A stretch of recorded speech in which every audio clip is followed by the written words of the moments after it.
सतगुरुदेव की जय। बंदी छोड़ कबीर परमेश्वर जी की जय। बंदी छोड़ गरीबदास जी महाराज जी की जय। स्वामी राम देवानंद जी गुरु महाराज जी की जय।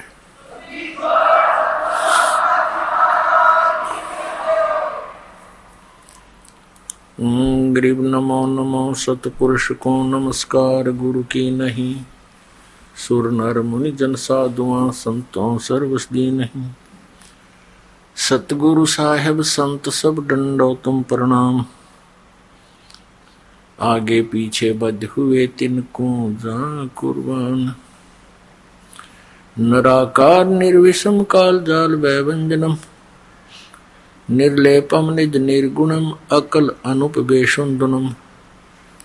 सोहम सुरति समापतम सकल समाना निर्तल।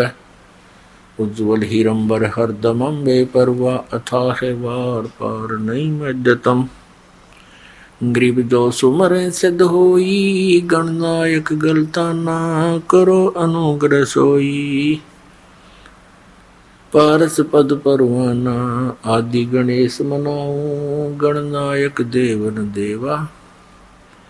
चरण कमल लो लाऊं आदंत करूं सेवा।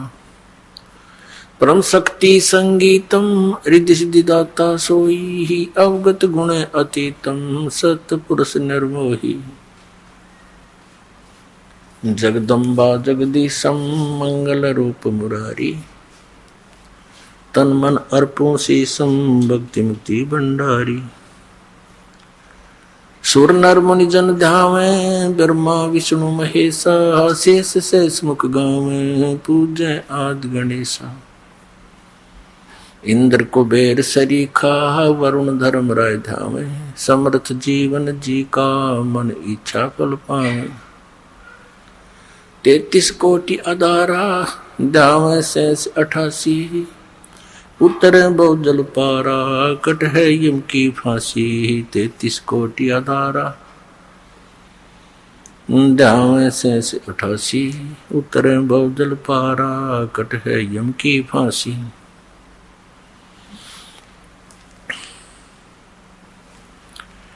कर जोरों विनती करूं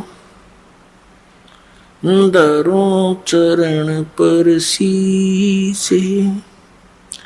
गुरु जी राम देवानंद जी महाराज ने दियो नाम बख्शीश।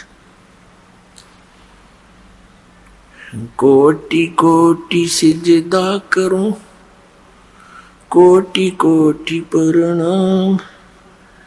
चरण कमल में राखियो मैं बंदी जाम गुलाम। कुत्ता हूँ गुरुदेव का रामपाल दास का नाम। गले प्रेम की चेवड़ी जाखें चोवा जाऊं। तो करो तो बावड़ो दूर दूर करो तो जाऊं। ज्यों राखो त्यों ही रहूं जो देवो सो खाऊं। जय अब के सतगुरु मिले। जय इब के सतगुरु मिले। सब दुख आँखों रो। चरणों ऊपर शीश धरूं कहूं जो कहनी हो। कबीर साईं मिलेंगे पूछेंगे कुशलात। आदि अंत की सब कहूं अपने दिल की बात। गुरु जी तुम ना भूलियो चाहे लाख लोग मिल जाही। हम जैसे तुमको बहुत हैं तुम जैसे हमको नहीं। तुमरे विसारे क्या बने, मैं किसकी शरण में जाऊं। शिव ब्रंच मुनि नारदा, तिनके हृदय न समाऊं। परम पिता परमात्मा सर्वशक्तिमान सर्व उत्पादक प्रभु कबीर साहिब जी, कबीर परमेश्वर जी, ये हमारे इष्ट देव हैं, ये हमारे जनक हैं, यही हमारे सर्वम है। आज का जो शुभ समागम प्रारंभ हो रहा है, ये किस उपलक्ष्य में है, ये जानकारी आप जी को देते हैं। इस शुभ समागम का प्रारंभ परमात्मा के यहाँ पृथ्वी पर प्रकट होने के उपलक्ष्य में किया जा रहा है। ये आने वाली ज्येष्ठ सुदी पूर्णमासी, ये वो शुभ दिन है जिस दिन परमात्मा सतलोक से चलकर यहाँ पृथ्वी पर हमें ज्ञान प्रदान करने के लिए, हमारे मूल ठिकाने की जानकारी कराने के लिए आए थे। पुण्यात्माओं, परमात्मा ने ही आकर हमें ज्ञान दिया है कि मनुष्य जीवन केवल परमात्मा प्राप्ति, आत्म कल्याण, शुभ कर्म करने के लिए ही प्राप्त होता है। इसका जो अन्य कर्म हम करते हैं वो अनिवार्य नहीं है इतने, क्योंकि वो तो हमारी मजबूरी है।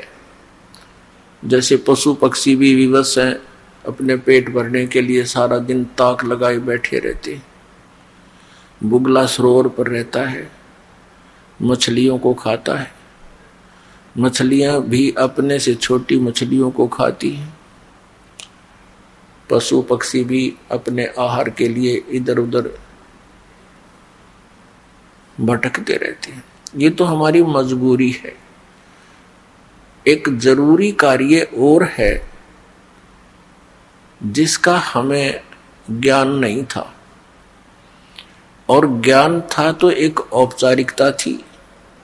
परमेश्वर ने आकर के हमें दृढ़ता के साथ ये बात जनाई कि मानुष जन्म दुर्लभ है, ये मिले न बारंबार। जैसे तरवर से पत्ता टूट जा, बहुत नहीं लगता डार। परमेश्वर ने हमें याद दिलाया, मानुष जन्म पाय कर नहीं रटे हरि नाम। जैसे कुआ जल बिना फिर बनवायो क्या काम। परमेश्वर ने कितनी गहरी बात कही, कबीर भगवान ने, परमेश्वर कबीर साहिब जी ने, कि मनुष्य जीवन, मानव शरीर आपका एक कूप जानो, और जिस कूप में जल नहीं तो उसका नाम भले ही कुआं है, उसमें गुण कुएं के नहीं है। ठीक इसी प्रकार जो मनुष्य जीवन पाकर के परमात्मा की भक्ति नहीं करते, वो नाम मनुष्य अवश्य है लेकिन गुण मनुष्य वाले नहीं है। उस परमेश्वर ने आकर हमें याद दिलाया कि यदि कोई श्रद्धालु किसी से प्रेरित होकर के साधना भक्ति कर भी रहा है और वो शास्त्र विरुद्ध कर रहा है, मनमुखी आचरण कर रहा है, तो भी उसका जीवन यूजलेस, व्यर्थ है। पुण्यात्माओं, इस दास का जन्म पवित्र हिंदू धर्म में हुआ। हिंदू धर्म के अंदर प्रचलित जो हमारी भक्ति विधि साधनाएं थी, उन पर हम आरूढ़ थे, पूरे श्रद्धा और विश्वास के साथ उन्हीं साधनाओं को किया करते थे जो हमारे धर्मगुरु हमें बताते रहे। और वो धर्मगुरु हमें ये भी कहते रहे कि हम तुम्हें जो ज्ञान दे रहे हैं ये सभी सदग्रंथों में प्रमाणित है, वहीं से हम आपको सुना रहे। वो पहले संस्कृत का वाक्य बोलते हैं, फिर उसका अनुवाद करते हैं। तो मान लिया था कि हमारे जो धर्म के धर्मगुरु हैं ये बड़े विद्वान और संस्कृत भाषा के प्रकांड ज्ञाता है, इन्होंने हमारे सदग्रंथों को बहुत अच्छी तरह समझा है और ये जो हमें ज्ञान दे रहे हैं ये सही है, सदग्रंथों वाला ही है। और फिर इस परंपरा को चलते लगभग 2000 वर्ष से भी ऊपर हो गया। जो भी एक दूसरे से मिलते हैं उसी हम एक समुदाय बन गया हमारा हिंदू। तो जो भी बोलता है वही बताता है कि ब्रह्मा विष्णु महेश ये अजरो अमर है, ब्रह्मा विष्णु महेश के कोई माता पिता नहीं है, स्वयंभू है। और मंदिर मूर्तियों की पूजा करना अनिवार्य है, सदग्रंथों में प्रमाण है। तो हम विद्यार्थी थे, हम तो एक डिवोटी थे, तो हमारे पूर्वजों को उन अज्ञानी धर्म गुरुओं पर अविश्वास नहीं हो पाया। अब जब परमात्मा ने हमारे ऊपर मेहर बख्शी कि तुम शिक्षित बनो, परमात्मा ने हमें शिक्षित बनाया। नहीं तो चौथा युग आ गया, ये शिक्षा आम समाज में नहीं थी, केवल एक ब्राह्मण वर्ग इस शिक्षा का अधिकारी था। केवल संस्कृत भाषा हमारे भारतवर्ष में थी। कुछ वर्षों उपरांत फिर ये अरबी भाषा, उर्दू भाषा भी प्रवेश कर गई समय आने पर। लेकिन पवित्र हिंदू धर्म के अंदर जो भाषा यानी विद्या मानी जाती थी, संस्कृत ही मानी जाती थी। तो संस्कृत के पढ़ने का केवल ब्राह्मण वर्ग को ही अधिकार था, अन्य नहीं पढ़ सकता था, ऐसा प्रतिबंध था पहले। तो जिस कारण से हमने ये सोचा कि इन्होंने बहुत अच्छी तरह सदग्रंथों को जाना है, जो इन्होंने ज्ञान दिया वो हमारे लिए मोक्ष का कारण है, मोक्षदायक। अब हमारे ऊपर मेहर बख्शी परमात्मा ने, हम शिक्षित कर दिए और ये शिक्षा हमारे लिए हानिकारक भी है पूरे विश्व के लिए, और हमारे लिए एक विशेष परोपकार भी है इस शिक्षा का। ये वरदान भी बन गई अब हमारे लिए कि हम सदग्रंथों से परिचित होकर के भगवान को पहचान लेंगे स्वयं आंखों देखकर। ये शिक्षा हमारे ऊपर अभिशाप बन गई है। अभिशाप क्यों बन गई है? क्योंकि हमने परमाणु बम बना लिए। जरा सी कोई बात ऊक चूक होगी, एक परमाणु बम छोड़ दिया तो लाखों व्यक्तियों को समाप्त कर देगा। उस क्षेत्र में वर्षों तक कुछ भी नहीं होगा। ये शिक्षा की देन है। दूसरे हम चतुर बना दिए, इतने कौवे बना दिए हम, बहन भाई से दूर, भाई भाई का झगड़ा, और हम अफलातून बन गए। बनना था हमने दास। हमारे पूर्वज देखो कितने शांतिपूर्वक रहा करते थे। 2 रोटी भगवान देता, झोंपड़ियों में रहा करते थे, कच्चे पक्के मकान बना करके शांत रहते थे। उनका जो पिछला दास को ने तो बहुत देखा है, क्योंकि 61वां वर्ष चल रहा है। उससे पहले के जितने भी बुजुर्ग देखे, कितना शांत स्वभाव होता था, निष्कपट होते थे, एक दूसरे की मदद के ऊपर तत्पर रहते थे। ऐसा दुराचार व्यभिचार नहीं था जो वर्तमान में आग लगी पड़ी है पूरे मानव समाज में। तो ये शिक्षा का अभिशाप है हमारे। लेकिन ये अब वरदान बनेगी, परमात्मा ने इसका देना अनिवार्य समझा, इसलिए अब ये प्रदान की। नहीं तो पहले 4 युग हो गए, हम ऐसे अपना काम चल रहा था, ठीक है, टाइम पास ही तो करना था। इस संसार में देखो गुरुजन होते हैं, गुरु का अर्थ यही होता है कि वो अपने सिलेबस को स्वयं जाने, फिर विद्यार्थियों को सरल करके समझावे। ये इन गुरुओं का काम होता है। तो हमारे धर्मगुरु ये नकली थे, ये अज्ञानी थे कलयुग के। इन्होंने हमारे सदग्रंथों को समझा नहीं, अपने सिलेबस से ये परिचित नहीं थे, जिस कारण से हम विभाजित होते चले गए। कहीं हिंदू बन गए, कहीं मुसलमान बन गए, कोई सिख बन गया, कोई ईसाई बन गया। और उसके बाद अब देखो कलयुग के इस थोड़े से ही समय में 100-150 वर्ष के अंदर ही कितने पंथ बना दिए, इनका कहीं नामो निशान नहीं था। तो इस काल भगवान ने इन नकली गुरुओं के कारण, जो ना वेदों को समझ सके, ना पुराणों से परिचित, ना गीता से परिचित, इन्होंने लोक वेद सुना के हमें इतना कर्मकांड में फंसा दिया। आम व्यक्ति भी चिंतित हो गया, दुखी हो गया इनके कर्मकांड को करते करते। तो पुण्यात्माओं, इस समस्या का समाधान करने के लिए स्वयं परमेश्वर आए। ये परमात्मा चारों युगों में आते हैं। ये हमारे पिता हैं, ये हमारे हमदर्द हैं, ये हमारे मूल मालिक हैं। हम इनकी संतान हैं। अपनी संतान की चिंता माता पिता को ही हो सकती है। दूसरे ठीक है, नेक आत्माएं हैं, थोड़ी बहुत देर हमदर्दी दिखा सकते हैं, लेकिन परमानेंटली वो उनके साथ नहीं रह सकते।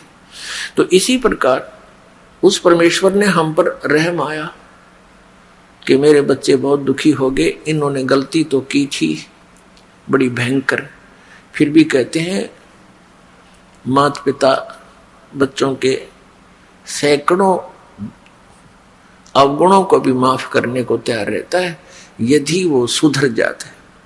तो उसी दृष्टिकोण से परमात्मा यहाँ आते हैं कि हो सकता है इनकी बुद्धि ठिकाने आगी होई बे और ये मान जाए मेरी बात को और चल पड़े सतलोक को, जहाँ इनको कोई कष्ट नहीं, कोई दुख नहीं, कोई जन्म और मृत्यु नहीं।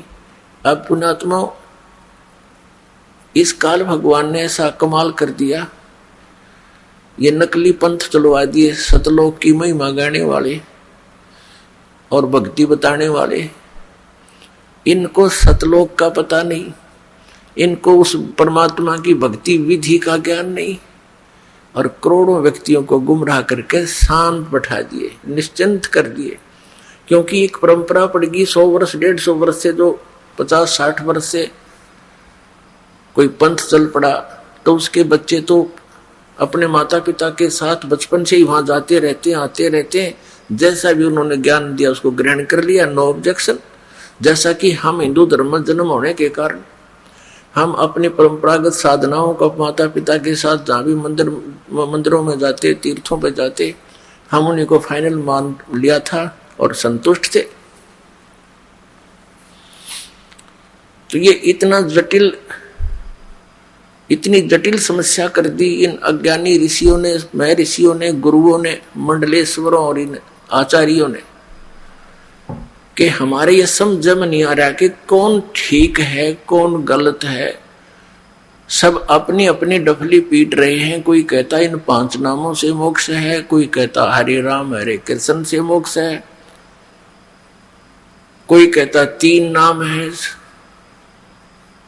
कोई 5 नाम बताता है, ओंकार निरंकार ज्योति निरंजन ये सतनाम आदि, कोई अकाल मूर्त सब स्वरूपी राम सतपुरुष ये मंत्र दे रखे बच्चों के खिलौने।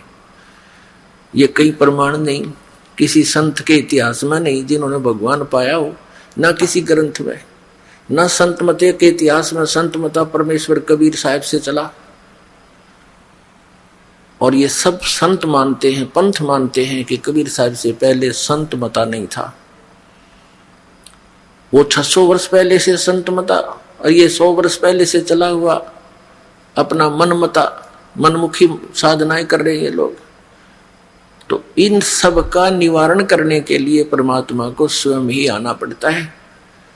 अभी तो जितने भी गुरु हैं, धर्मगुरु हैं, आचार्य हैं, शंकराचार्य हैं या कोई और मंडलेश्वर महंत है, ये परमात्मा के बच्चे बहुत अच्छे बच्चों में से हैं, यानी पुण्य आत्माओं में से हैं। और ये धनी थे भक्ति के, और ये काल भगवान का फंस गए। इस काल भगवान ने इनको अपने कब्जे में ले लिया, इनको इतना मिसगाइड और प्रभु बना दिया, इतना इनको मिसगाइड कर दिया, भ्रमित कर दिया, अज्ञान बरवा दिया, और फिर इनका रिमोट अपने हाथ में रखता है। तो इन पुण्यात्माओं ने करोड़ों जीवों को अपने सदग्रंथों से हटकर लोक वेद सुना दिया। आप भी पाप के भागी बने, भगवान के बच्चों को मिसगाइड करने का इन्होंने भार सिर पर ले लिया। इनकी वो दुर्गति होगी, आगे चलकर देख लेना पुण्यात्मा। आप तो अभी नहीं समझ पाओगे इस अध्यात्म ज्ञान को, क्योंकि दास इस मार्ग का मास्टर है, अच्छी तरह इस सदग्रंथों को समझा है, परमात्मा ने ज्ञान दिया है, दिव्य दृष्टि यानी दास का ज्ञान योग खोला है। आगे चल के इन नकली गुरु मंडलेश्वरों, आचार्यों, शंकराचार्यों की वह दुर्गति होगी, इनको नरक में ठोका जाएगा। क्योंकि परमात्मा के विधान को त्याग कर अपना मता चलाना, ये संविधान तोड़कर चलने वाली बात है। तो संविधान का उल्लंघन करने वाला वो पाप का भागी और दंड का अधिकारी होता है। पुण्यात्माओं, परमेश्वर ने कहा है कि नौमन सूत उलझिया, ये ऋषि रहे झकमार, और सतगुरु ऐसा सुलझा दे, उलझे ना दूजी बार। परमात्मा ने, कबीर परमेश्वर जी कपड़ा बुना करते थे, सूत होता था एक रील धागे की, वो इतनी मोटी हुआ करती, और वो धागा यदि उलझ जाता तो उसको सुलझाना बड़ा कठिन होता था। एक तो ये ध्यान रखना पड़ता था कि ये इसमें कोई कट ना हो जा, कट लगने से फिर गांठ पड़ेगी, गांठ पड़ने से वो रेजा ठीक कपड़ा बना नहीं, और फिर उसकी कीमत नहीं मिले, वो दिहाड़ी मिले नहीं। जिस कारण से जुलाहे बहुत सावधानी से उनको सुलझा करते थे। यदि 1 किलोग्राम सूत यानी 1 सेर सूत उलझ जाता तो 2-3 दिन लग जाते थे उसको सुलझाने में, तो उनकी 2-3 दिन की दिहाड़ी व्यर्थ जाती थी। और परमात्मा कहते हैं कि ये तो 9 मन सूत उलझा दिया, 1 मन में 40 सेर, 40 किलोग्राम। कहते इतना सूत उलझा दिया, यो अध्यात्म मार्ग का 9 मन सूत उलझिया, ये ऋषि रहे झकमार, और सतगुरु ऐसा सुलझा दे, उलझे ना दूजी बार। अब परमात्मा कबीर परमेश्वर जी वो ही लीला करने आते हैं, एक तत्वदर्शी संत की, एक सतगुरु की। पुण्यात्माओं, यह अध्यात्म मार्ग है। आप इस अध्यात्म मार्ग के विद्यार्थी हो, आप स्टूडेंट हो, ये दास टीचर है। और जिन टीचर्स के पास, जिन अध्यापकों के पास आप पढ़कर आए हो, वो अध्यापक नहीं थे, आपको कति अज्ञान से भर दिया। अब एक तो दया करना इस दास पे कि जो दास बोल रहा है उस बात को हृदय में समा लेना। समय बहुत थोड़ा है। परमात्मा कहते हैं कलयुग में जीवन थोड़ा है, भाई कर ले बेग संभार, यानी जल्दी संभल जा। और योग साधना या हठ योग और कान बंद करके कहते ये नहीं बने, केवल नाम आधार। आप जी ने जो ज्ञान सुना हुआ है वो बिल्कुल व्यर्थ है, उसको उससे आप रंगे हुए। तो अब दास चाहता है कि आपको ABC से शुरू करेगा, क्योंकि एक सामूहिक एक शिक्षा स्थल है ये। इसमें प्रथम कक्षा के बच्चे भी आते हैं, प्रथम बार श्रोता भी आते हैं, और वो बच्चे भी, वो भी भक्त होते हैं जो बहुत दिनों से लगे हुए हैं। तो ये एक ऐसा सत्संग किया जाता है जो सबके लिए सामूहिक असर करेगा। पहले वालों को भी ज्ञान बताया जाएगा, और जो पुराने बच्चे हैं, भक्त हैं, बहन बेटी हैं, उनको भी इसी के माध्यम से संदेश दिया जाएगा परमेश्वर का। तो परमात्मा ने आकर के हमें क्या ज्ञान दिया, वो स्वयं आते हैं, एक तत्वदर्शी संत की भूमिका करते हैं। अपने आत्माओं, हमारे पुरातन ग्रंथ हैं, पवित्र चारों वेद, पवित्र श्रीमद् भगवत गीता, पवित्र 18 पुराण और महाभारत आदि, ये सबसे पुरातन ग्रंथ हैं अपने मानव समाज के। उसके बाद फिर अलग से, जैसे ईसाई धर्म, ईसा जी के पद चिन्हों पर चलने वालों को ईसाई कहने लगे। उन लोगों ने इन ग्रंथों को नहीं जाना। जो भी संदेश उनको आकाशवाणी से या किसी फरिश्ते से प्राप्त हुआ, उसी को सत्य मानकर उन्होंने आगे प्रचार प्रारंभ कर दिया। उनके आधार से फिर उनके अनुभव और आने वालों के अनुभव से एक पुस्तक बन गई, पवित्र पुस्तक, जैसे पवित्र बाइबल ग्रंथ कहा जाता है। और इसी प्रकार मुसलमान धर्म का जो ग्रंथ है कुरान शरीफ, ये भी हजरत मोहम्मद जी को, जो मुसलमान धर्म का प्रवर्तक माना जाता है, इनको जैसे कोई फरिश्ता आया, उसने ज्ञान सुनाया, आकाशवाणी हुई, या कुछ वे बोलते थे, वे आती हैं। वे कैसे आती हैं? जैसे कोई हजरत मोहम्मद कपड़ा ओढ़ कर लेट जाते थे और अंदर से फिर उसके शरीर से कोई आवाज आती थी, वो लिपिबद्ध की जाती थी, उसको वे बोलते। हम उसको कहते हैं, जैसे काल भगवान श्री कृष्ण में प्रवेश करके गीता बोल गया, ऐसे ही कोई फरिश्ता उसमें प्रवेश करके इस कुरान शरीफ का ज्ञान देकर चला गया, उनको लिपिबद्ध किया गया। अब क्या हुआ कि हमारे जो पुरातन ग्रंथ थे, वेद और गीता पुराण, ये संस्कृत भाषा में थे। संस्कृत भाषा को केवल एक ही वर्ग के पढ़ने का आदेश था, एक ही वर्ग इसको पढ़ सकता था, ब्राह्मण, जैसा कि आपको पहले बताया। तो वो इस अध्यात्म ज्ञान से परिचित नहीं थे, संस्कृत अवश्य जानते थे, अच्छे ज्ञाता थे, व्याकरण भी अच्छी शुद्ध बोलते थे, उच्चारण पर ही ज्यादा जोर देते थे, शास्त्रार्थ उनके आपस में ही होता था।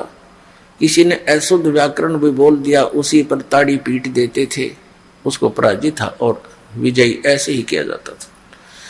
श्रोता जो होते थे वो अशिक्षित होते थे, जो संस्कृत भाषा जानते नहीं, और दो संस्कृत के ज्ञाता विद्वान कहलाने वाले बैठ करके आपस में अपनी संस्कृत में ही बोला करते थे, शुद्ध उच्चारण के साथ। और जिसने अत्यधिक संस्कृत बोल दी, डांटा नहीं डटा, जिसने घनी घोट रखी हो, तो श्रोता उसको विजयी कर देते थे ताड़ी पीट कर,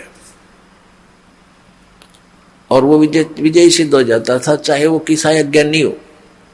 ऐसे ये एक दूसरे में मंडलेश्वर सिद्ध हो गए, और इनको कख नहीं पता था अध्यात्म मार्ग का। तो आज दया करी भगवान ने, प्रथम तो ये रजा करी कि हमें शिक्षा दी, जो कि ना देनी चाहिए थी, वो भी देनी पड़ी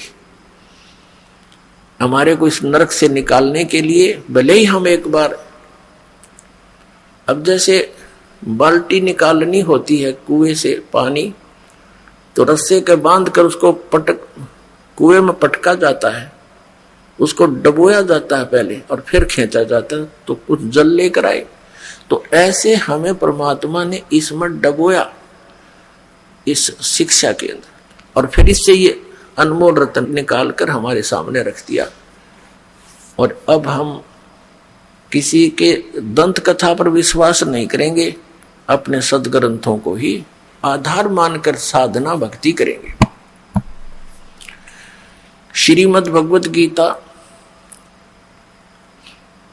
अध्याय नंबर 16 के श्लोक 23-24 में कहा कि अर्जुन, शास्त्र विधि को त्याग कर जो मनमाना आचरण करते हैं, यानी मनमानी पूजाएं करते हैं जो सदग्रंथों में वर्णित नहीं है, तो वो अपना जीवन नाश कर रहे हैं। उनको न तो कोई सुख प्राप्त हो, न उनकी सिद्धि हो, और न ही उनको कोई परम गति प्राप्त हो, अर्थात व्यर्थ।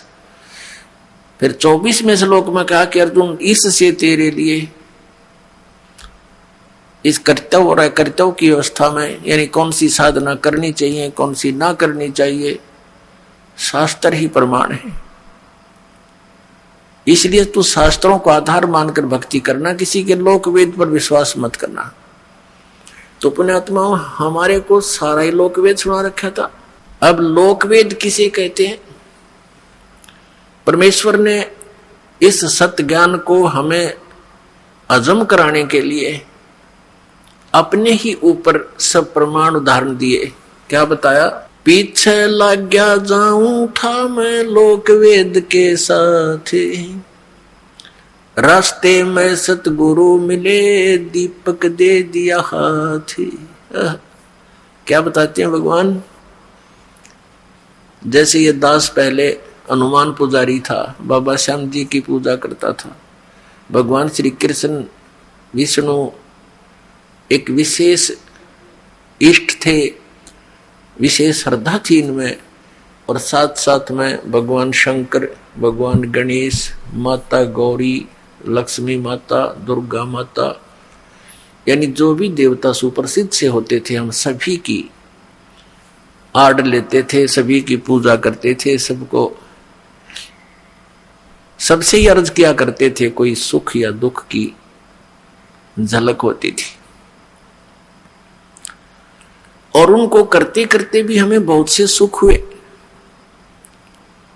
जैसे बच्चा पढ़ता है, शिक्षा में सफल हुआ, परीक्षा में सफल हुआ, तो अपने हनुमान जी की जय हो, बाबा श्याम जी की जय हो, भगवान कृष्ण ने बड़ी दया करी, ये तो संकट मोचन ही है हनुमान जी, तो भगवान कृष्ण जी ने ऐसे दया कर दी। तो बच्चों को, हम बच्चे थे जैसा भी, यही हमें बहुत था कि हमारे इन भगवानों ने हमें पास कर दिया, सफल किया। फिर सर्विस प्राप्त हुई, अपने इन्हीं भगवानों के शुक्र मनाए। फिर पुत्र पुत्रियां प्राप्त हुई, फिर इन भगवानों के शुक्र मनाए। और ऐसे सुख जो हो रहे थे, हम सोच रहे थे ये भगवान श्री कृष्ण, भगवान विष्णु, भगवान हनुमान जी, श्री हनुमान जी और बाबा श्याम जी दे रहे हैं। तो अब बच्चे समझदार हो गए हैं इस ज्ञान के, दास के तत्व ज्ञान से। तो अब बहुत से समझदार होकर के कुछ एक दूसरे से डिस्कस भी करते हैं। कहते हैं एक समय एक आपस में दो भक्त डिस्कस कर रहे थे कि भी किसकी पूजा करते हो। एक कहने लगा मैं बाबा हनुमान जी की, लाल लंगोटे वाले की। तो कहते हैं भाई सुन, एक भगत ऐसे ही हनुमान जी की पूजा कर रहा था, हनुमान जी प्रसन्न हुए, मांग भाई के मांगेगा, क्या मांगता है बच्चा, मांगो। अब बच्चे ने के मांग रहा था, नो बोला जी बढ़िया सी पेंट कमीज दे दो। नो बोला भाई मैं लंगोट में रहूं, तेरे तो कहां से लाऊंगा, मैं ही एक लंगोट में टाइम पास करता हूं, आपके लिए कहां से लाऊं मैं। और हनुमान जी ने ये कहा था कि भाई राम की भक्ति करो, किसी और की नहीं। तो पुण्यात्माओं, ऐसे ही आप समझना ना, भगवान श्री राम ने कभी कहा मेरी भक्ति करो, वो स्वयं भगत थे। ना श्री कृष्ण जी ने कभी कहा मेरी भक्ति करो, वो स्वयं भगत थे, भक्ति करते थे। राम कृष्ण से कौन बड़ो, उन्हों भी गुरु कीने, तीन लोक के वे धनी, गुरु आगे अधीन। परमात्मा कबीर साहब कहते हैं कि सभी रामचंद्र को भजत हैं, जान मुक्ति को धाम। और रामचंद्र ने वशिष्ठ गुरु किया, अरुण को दिया उसने ओम नाम। अब कितनी गहरी बात कही है कि ये और तो श्री रामचंद्र जी की भक्ति करे, अकियो मोक्ष करेगा। अपने मोक्ष के लिए श्री रामचंद्र जी ने वशिष्ठ गुरु जी से दीक्षा ली, उसने उसको ओम नाम दिया कि इसका जाप कर तू। तो ये रामचंद्र जी आपको कैसे मोक्ष दे देगा? तो इस तरह के परमात्मा ने आकर के ये उदाहरण, अनमोल ज्ञान, सूक्ष्म वेद प्रदान किया। परमेश्वर ने जो अपने मुख कमल से ज्ञान कहा स्वयं आकर के, उसको सूक्ष्म वेद बोलते हैं, उसको पांचवा वेद कहते हैं, उसको सच्चिदानंद घन ब्रह्म की वाणी कहते हैं। तो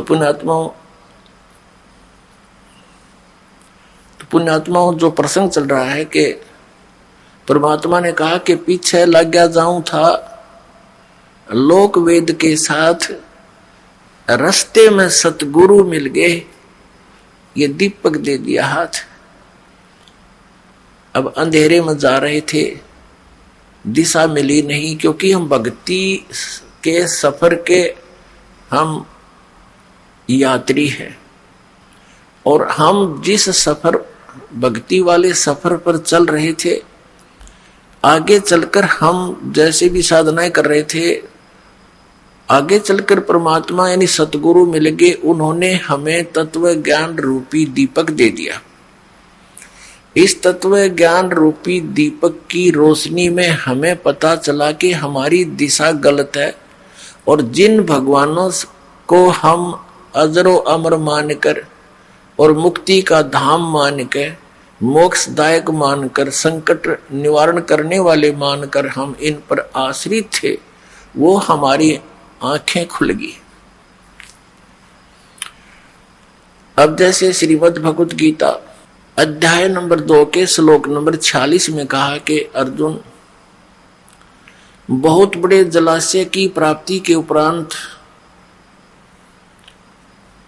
एक छोटे जलाशय में जैसी आस्था रह जाती है, ठीक उसी प्रकार उस परमात्म पूर्ण परमात्मा के गुणों से, उसके तत्व ज्ञान से परिचित होने के बाद अन्य ज्ञानों में, अन्य भगवान देवताओं में ऐसी आस्था आपकी रह जाएगी। कैसे रहेगी? कि जैसे एक छोटा सा तालाब होता है, जलाशय, एक वर्ष वर्षा ना हो तो सूख जाता है, उस पर आश्रित प्राणी भी उसका संकट का सामना करते हैं और वहां पर तड़फ तड़फ कर मर जाते हैं। और एक इतना बड़ा सरोवर हो, इतनी बड़ी झील हो, 10 वर्ष भी वर्षा ना हो तो भी उसका जल समाप्त नहीं हो, और वो मिल जाए उन प्राणियों को। एक बहुत पुराने समय की जब ये गीता बोलेगी, उस समय पूरा ही मानव समाज इन सरोवरों पर आधारित था, तालाबों पर आधारित था। इतना गंद नहीं था जो अब है। घास फूस बहुत होता था, जलाशय बहुत बड़े बड़े होते थे, कुछ छोटे भी होते थे, तो आसपास वर्षा होती थी, जड़ी बूटियों पर वर्षा हुआ जल उसके अंदर आकर के मिल जाता था, और वो 1 वर्ष तक, और बड़ी झील होती तो कई वर्षों तक वो खराब नहीं होता था। तो उसी में स्नान भी करते थे, उसी से पानी भी जल भी पीते थे, और छोटी मोटी कोई बगीचे वगैरह भी लगाते थे, तो उसी से सिंचाई वो करते थे। तो ऐसे वो अपना निर्वाह करते थे, झोपड़ियां डालकर उसके आसपास रहा करते थे। तो कहने का भाव ये है कि हमने जब ये तत्व ज्ञान हुआ और फिर आप जी के समक्ष ये डंडोरा पीट दिया, तो उस समय हम छोटे जलाशयों पर आश्रित थे। श्री ब्रह्मा जी, श्री विष्णु जी, श्री शिव जी। ब्रह्मा जी की तो हम पूजा कराए नहीं करते, ये तो हमारे धर्म गुरुओं ने बता दिया था कि ये पूजा के योग्य नहीं है, इसकी पूजा बंद कर रखी है।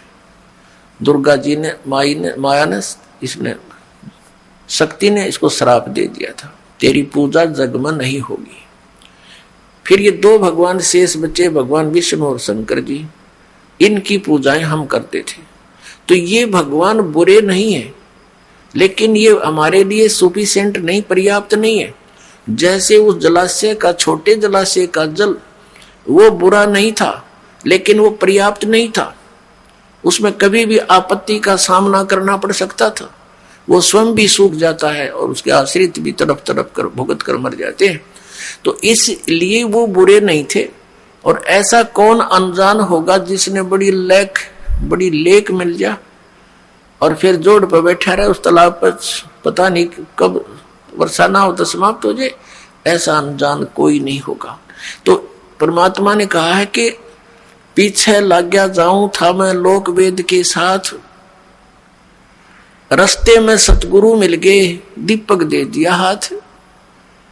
अब जैसे ये इस एक छोटे जलाशय को, जिसमें 1 वर्ष के बाद वर्षा ना होने से वो सूख जाए उसका जल, और उसको कोई ये बता रहा है कि ये तो 100 वर्ष भी नहीं सूखा है, ये कभी सूखता ही नहीं, ऐसी कोई व्याख्या कर रहा है, तो कितना, या तो वो स्वार्थी है या कोई शराबी या कति महामूर्ख। 1 वर्ष वर्षा ना हो उस सूखने वाले जलाशय को कोई ये कहे कि 100 वर्ष वर्षा ना हो तो बिना सूखते, ये तो ऐसा जलाशय है। तो ये इस 3 टाइप का व्यक्ति हो सकता है, या तो कति अज्ञानी, या कहीं कोई भांग पी रहा है, या कोई बकवादी है, स्वार्थी है कि यहीं पड़े रहे, तेरी दुकान चलती रहे। तो पुण्यात्मा, हमारे धर्म गुरुओं ने हमारे साथ ऐसा कर रखा था, पवित्र हिंदू धर्म के इन आचार्यों और शंकराचार्यों और इन गुरुओं ने, ब्राह्मणों ने। पुण्यात्माओं, हम भक्ति मार्ग से दूर हो गए और आपस में हम इन ऐसे लड़ते रहे जैसे हिंदू और मुसलमानों का आपस में झगड़ा कराना इन हमारे धर्म गुरुओं का, दोनों धर्म गुरुओं का, हिंदुओं का और मुसलमानों का कर्तव्य बन गया था। जरा सी कोई बात कह दे सच्चाई तो उसको मार दो, काट दो, हमारे धर्म की बेइज्जती कर दी। ये शिक्षा दे रखी हमारे तई, आपस में कट मरना, लड़ मरना। पहले बात को सुने, समझे, तय तक जावे, जब फैसला ले। तो ऐसा हमारा इन्होंने अंडोला बना रखा था। तो अपने आत्मा थोड़ा समझना पड़ेगा, गहराई से सोचना पड़ेगा। तो यहां ब्राह्मण शब्द का अर्थ किसी जाति विशेष से नहीं है। ब्राह्मण वही है, जैसे अब परंपरागत तरीके से हम देखें तो पंडित यानी ब्राह्मण उसको कहते हैं जिसने किसी एक विषय में कोई उसका जो सफलता प्राप्त कर रखी हो, उसको पंडित बोलते हैं। जैसे शास्त्री कहते हैं, पहले पंडित की उपाधि प्राप्त करने वाला एक विषय का आचार्य होता था। वो 2 का भी हो सकता था, 3 विषयों पर भी वो पंडित हो सकता है। पंडित माने विद्वान व्यक्ति। तो दास का जो सत्संग के वचन जो होंगे परमात्मा कबीर जी द्वारा बताए हुए, और केवल उन्हीं को असर करेंगे जो गुरु पद पर बैठे हैं, चाहे वो किसी भी जाति मजहब के हैं। जो मिसगाइड कर रहे हैं परमात्मा के बच्चों को, तो उन गुरु कहो, उन्हें ब्राह्मण कहो, उन्हें पंडित कहो। हिंदू धर्म के गुरु जो थे ब्राह्मण कहलाते थे। ब्राह्मण सोए जो ब्रह्म पहचाने, यानी ब्राह्मण का अर्थ है जिसने भगवान को जान लिया, वो ब्राह्मण है। तो हम उन गुरुओं को ब्राह्मण कहो चाहे गुरु कहो, क्योंकि गुरु वही होता है जिसने भगवान को अच्छी तरह समझा, जाना, सिलेबस को पढ़ा हमारे सदग्रंथों को। तो दास का उद्देश्य उन ब्राह्मणों से नहीं है जैसे कोई वैद्य था और बहुत बड़ा अच्छा मास्टर था अपने जॉब का, नब्ज पकड़ता था, बीमारी जान लेता था, औषधि देता था, स्वस्थ हो जाते थे। तो इतना प्रसिद्ध हो गया, फिर उनकी 1-2 पीढ़ी भी थोड़ा बहुत कार्य, 1-2 बच्चा उस वैद्य के कार्य को करता रहा। तो उन सभी उनके वंशजों को, आने वाली पीढ़ियों के सभी बच्चों को ये कहने लगे ये वेद है, और वो भी फिर अपने आप को वेद कहने लगे, एक सरनेम सा बन गया। हालांकि वो आज भी विद्यमान है ऐसे बच्चे जो वेद लिखते हैं अपना सरनेम, और वो जानते नहीं पेट के दर्द की दवाई औषधि, और वो भी वेद कहलाते हैं। तो यदि कोई डॉक्टर वेद और वेद की दवाई के विषय में ही बोलता है कि उस वेद की औषधि ठीक नहीं है, वो हानिकारक है, तो वो उन वेदों पर असर नहीं हो रही जो केवल परंपरागत वेद कहलाते हैं। लेकिन जो औषधि दे रहा है और अब भी वेद का काम कर रहा है, उनसे संबंधित है ये बात। जैसे मेरे पूज्य गुरुदेव जी ये इस परंपरागत वेद की तरह ब्राह्मण जाति से थे, लेकिन वो कभी अपने आप को पंडित ब्राह्मण नहीं कहते थे। कहता मेरा जन्म ब्राह्मण वर्ण में है, लेकिन मैं पंडित नहीं, ब्राह्मण नहीं हूं। जैसे कोई वेद की दृष्टांत से आप अच्छी तरह समझ गए होंगे कि कोई व्यक्ति डॉक्टर की कोई भी औषधि नहीं जानता है और 2-4 गोली याद कर ली टेबलेट के नाम, तो वैद नहीं बन जाता वो। तो उसने कोई कहा वैद जी आप वैद हैं? हाँ जी। तो मुझे कुछ दवाई दे दो। वो कहेगा नहीं, मैं वो वैद को नहीं जैसा तू समझ रहा है। तो यही बात हमारे पूज्य गुरुदेव जी कहा करते थे कि मैं वो ब्राह्मण ना हूं जैसा तुम समझते हो, मैं संत हूं। और मेरे दादा गुरु जी थे, वो जाट जाति में जन्मे थे, गांव छावला दिल्ली के अंदर, नजफगढ़ के पास एक गांव है छावला, वहां के जाट थे। और हमारे परदादा गुरु जी गरीबदास जी के पंथ के संत थे, और वो 16 वर्ष की आयु में ही गांव से बाहर का बाहर खेतों से ही उसकी बातों से प्रभावित होकर उसके साथ चला गया था। घर से दुखी थे, तो इतना अच्छा माइंड था उनका। हमारे परदादा गुरुजी ने सोचा कि ये बालक बहुत अच्छे माइंड रखता है, इसको क्यों ना काशी विद्यापीठ से पढ़ा दूं, और ये सदग्रंथों को जानकर अच्छी तरह समझा दिया करेगा। तो उन्होंने जैसे तैसे उसको काशी विद्यापीठ में प्रवेश दिला दिया। वहां से वो 4 विषय के आचार्य बन गए, अव्वल आवे प्रत्येक क्लास में। तो वो पंडित चिदानंद जी के नाम से प्रसिद्ध हो गए। जाट होते हुए वो ब्राह्मण पंडित कहलाए। और उनका आश्रम बना हुआ है गांव गोपालपुर, तहसील खरकौदा, जिला सोनीपत में। वहां आश्रम पर लिखा है पूज्य पंडित चिदानंद जी आश्रम। तो पहले तो पुण्यात्माओं दास के इन संकेतों को समझना, कदे कोई पंडित जी बिजग जा और सत्संग भी ना सुना कर्म फोड़ लिया अपने। तो दास का उद्देश्य उन पंडितों के लिए नहीं है जो केवल परंपरागत ब्राह्मण कहलाते हैं, वो नहीं। तो ये जो ब्राह्मण थे हमारे धर्म गुरु जैसे, तो ये इन्होंने सदग्रंथों को समझा नहीं, एक लोक वेद शुरू कर दिया। वो कहां से शुरू हुआ लोक वेद? आदि शंकराचार्य जी हुए हैं ईसा जी से 508 वर्ष पूर्व, यानी आज सन 2012 से ये समझ लो 2520 वर्ष पूर्व।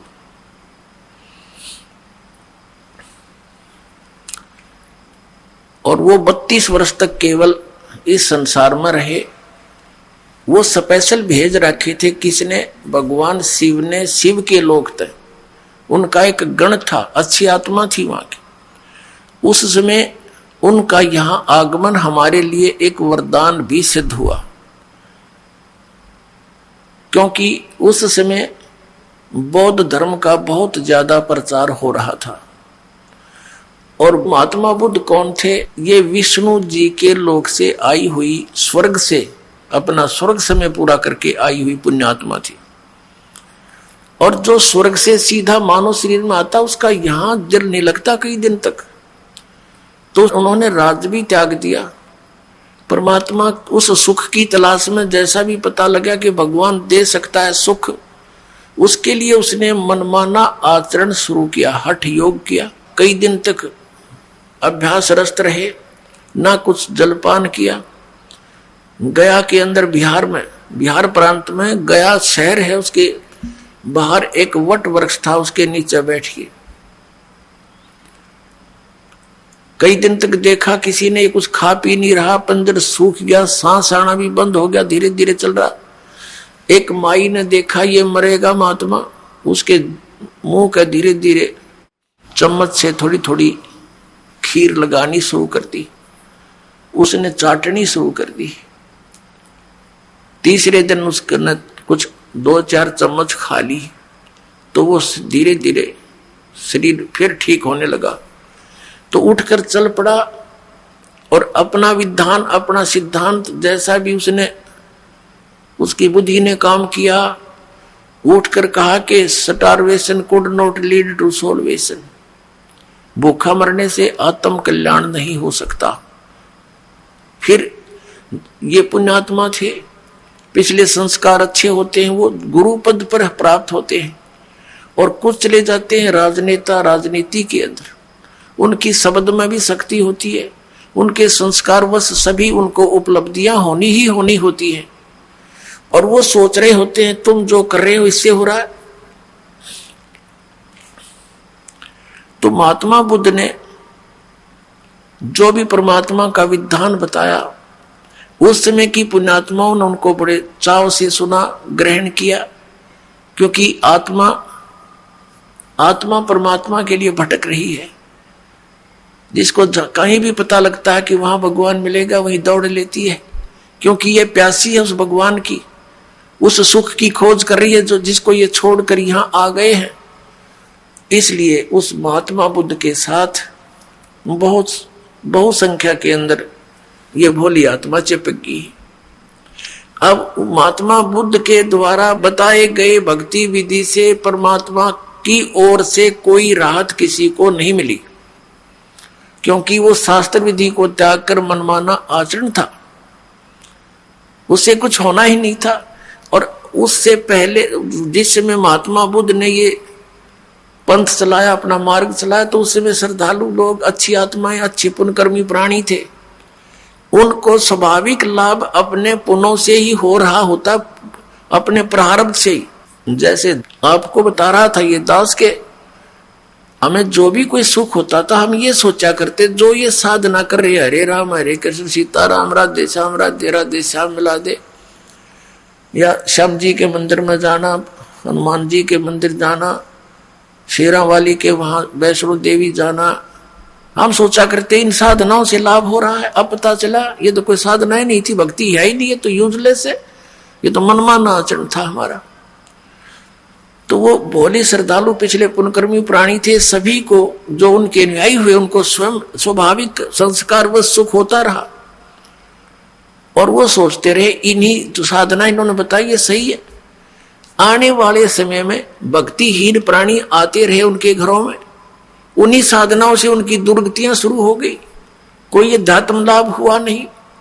तो सब ने ये मान लिया अब लास्ट में बौद्ध धर्म के अनुयायियों ने कि भगवान है नहीं, भगवान से कोई लाभ की इच्छा करना मूर्खता है, और वो कम्युनिस्ट मीन नास्तिक हो गए, पूरा चीन कम्युनिस्ट हो गया, जो पूरे विश्व की लगभग आधी नहीं तो उससे कुछ कम आबादी वाले मानव हैं। तो पुण्यात्मा उस समय इस बौद्ध धर्म का बहुत शीघ्रता से प्रसार हो रहा था, और उनके जो वो संत थे वो जगह जगह जाकर के धर्म परिवर्तन यानी अपना मार्ग प्रदर्शन कर रहे थे, भोली आत्मा ग्रहण कर रही थी। उस समय शंकराचार्य जी का जन्म यानी आना हमारे लिए वरदान सिद्ध हुआ, लेकिन बात वही रही, आसमान से गिरे और खजूर पर अटक गए।